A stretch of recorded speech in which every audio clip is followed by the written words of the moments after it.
Hello, here's a brief run-through of Rhythm Make It Count. In a nutshell, Rhythm Make It Count is going to help your students understand rhythm on the bench and through off-bench activities that use the body, use the eye, use the ear, use the iPad, use favorite apps, you name it, it's probably in here. Now, a couple of things to watch out for that are new that go along with this resource is this latest update, and it's a digital badge board. So I'm going to click on that, and when I do, it's going to take you to a Google Docs screen, and it's going to force you to make a copy. And this means that this is yours to manipulate as you wish. And what you're going to find here is an explanation of why I've chosen to create a digital badge board around Bloom's revised taxonomy. And you can read up on that, but in a nutshell, again, Bloom's taxonomy covers 6 different levels of understanding or cognitive processing. And that's what you really want to see your students do, is not only remember, but understand and apply and analyze and evaluate and create with rhythm. So this is a digital badge board for you to keep track of how they're doing. So let me explain a little bit how that works.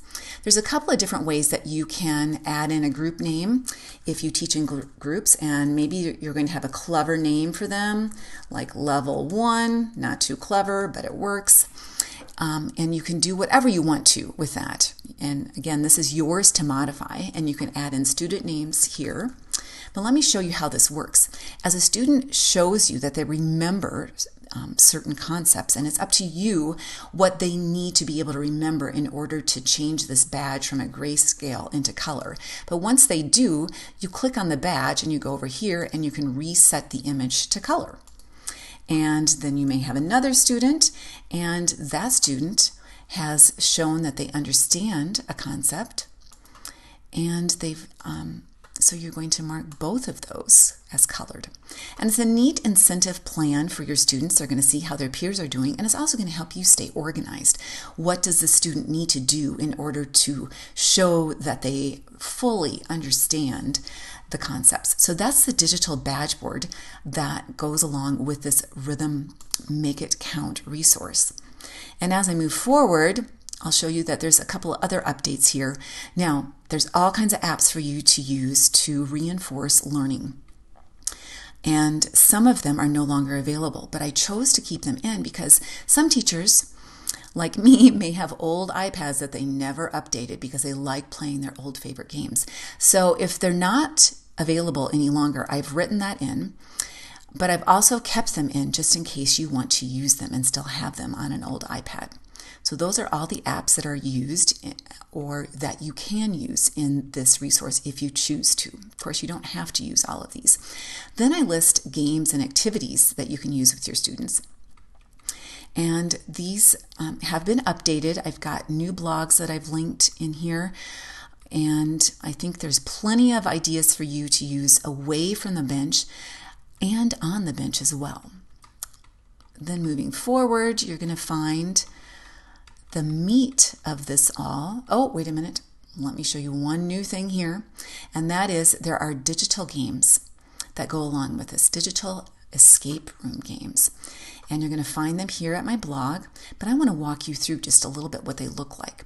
And I divided 3 games into simple meter, compound meter, and then the third one mixes them both up. So I just want to walk you through a little bit of what happens in these digital escape room games. You have to answer questions and you have to read information. Now the information is built around musical instruments, and then the questions that they have to answer are designed around rhythm. So this is really a neat thing, but this is called interleaving when you're learning about 2 different subjects at the same time.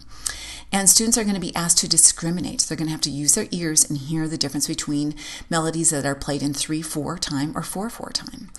Or they may have to order note values from shortest to longest. Or they may have to look at look at rhythm patterns and determine the time signatures.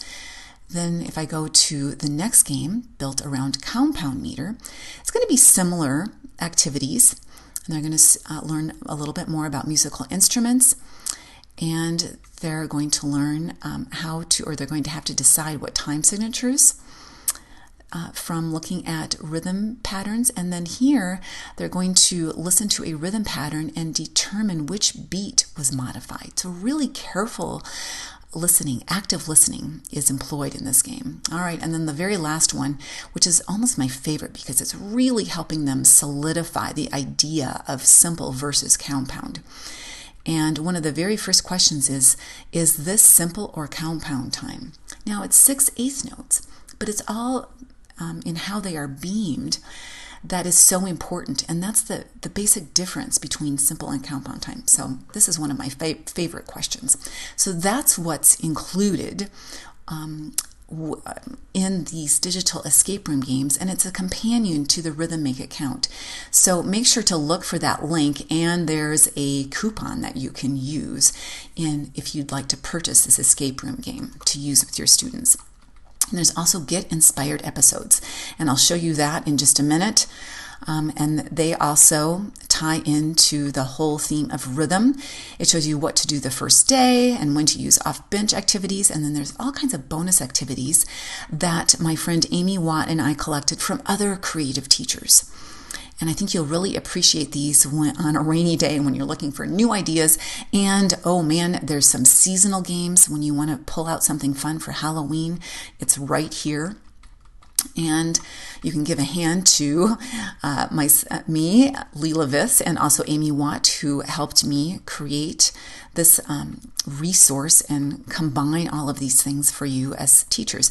And then probably the meat of this resource is the scope and sequence that helps you design and organize assignments for your students. And notice it's engaging the eye and the ear and the hand and the brain and movement and all that kind of good stuff. And there's 2 rounds. The first round covers simple time. The second round moves from simple time into compound time. All right, and moving right along. Oh, there's even creativity assignments, and then there's the Get Inspired questionnaire that goes along with the episode. Let me show you what that episode looks like, just so you know. When you go to my website, and this also linked in the Rhythm Make It Count resource as well, but there's all these Get Inspired episodes, and episode 14 is dedicated to rhythm. And I think you'll enjoy, and I know your students will enjoy the episodes, and it also just gives questions to help them think a little bit beyond what they're watching. And of course, the Blue Man Group is included in there as well. All right, so that is a brief run through of Rhythm Make It Count. I hope you find it helpful in your studio. Take care.